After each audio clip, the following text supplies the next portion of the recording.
Hey preteens, it's Miss Leah again. I hope that you guys are all having a wonderful week so far. Today, I would like to talk to you about how God uses discipline to get his people to turn back to him. Proverbs 3:12 says, "For the Lord disciplines the one he loves, just as a father disciplines the son in whom he delights." Now, because I know you're all perfect angels and don't know what discipline is, I want to give you that definition. Discipline is training someone to obey certain rules or a code of behavior using punishment to correct their disobedience. And this week, we're going to learn how God had to do that with the Israelites. Now, for over 200 years, prophets such as Hosea, who we learned about last week, traveled around Israel, warning God's people to turn from their sinful ways and turn back to him. However, the Israelites just did not do that. And finally, God had had enough. So he used King Hoshea, who was the king of Israel at the time, to set off a series of events that would ultimately turn the Israelites back to God. Now, King Hoshea was not a good man. He was evil like many kings before him. And at that time, Israel and Assyria did not get along. So King Hoshea had paid the king of Assyria to keep the Israelites safe. But because he did this, King Hoshea had to do whatever the king of Assyria had told him to do. So at one point, he got tired of having to do this.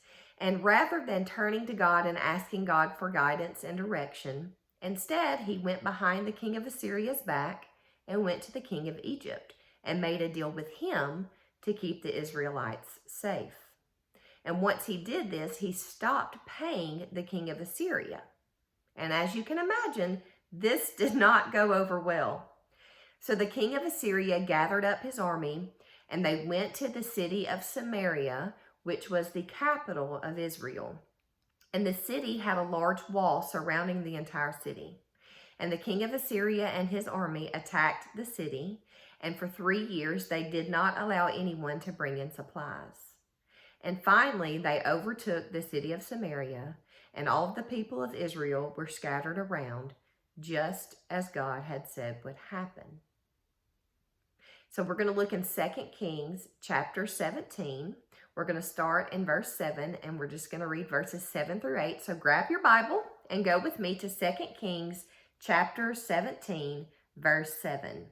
And it says, "All this took place because the Israelites had sinned against the Lord their God, who had brought them up out of Egypt from under the power of Pharaoh, king of Egypt.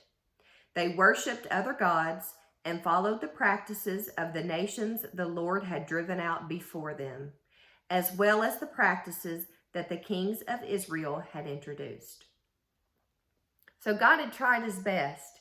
He gave them chance after chance after chance, and they just didn't listen. Let me ask you this. Have your parents ever said to you, if you do that one more time, you're going to be grounded? And then you just kind of continue to push their buttons, and finally you push them to the point where they ground you.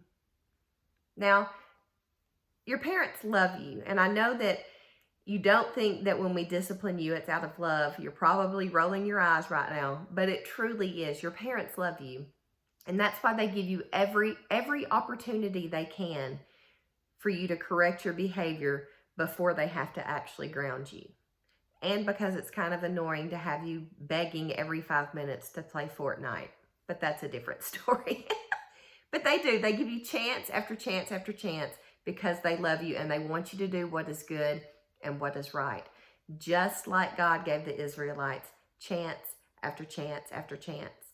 And finally it got to the point where he couldn't take it anymore. He had to show them that he was God, and he had to do something drastic to get them to turn back to him.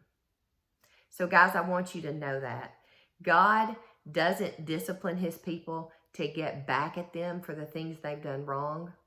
God disciplines his people to get them back to him from the things they've done wrong. I love you all, and I'll see you next week.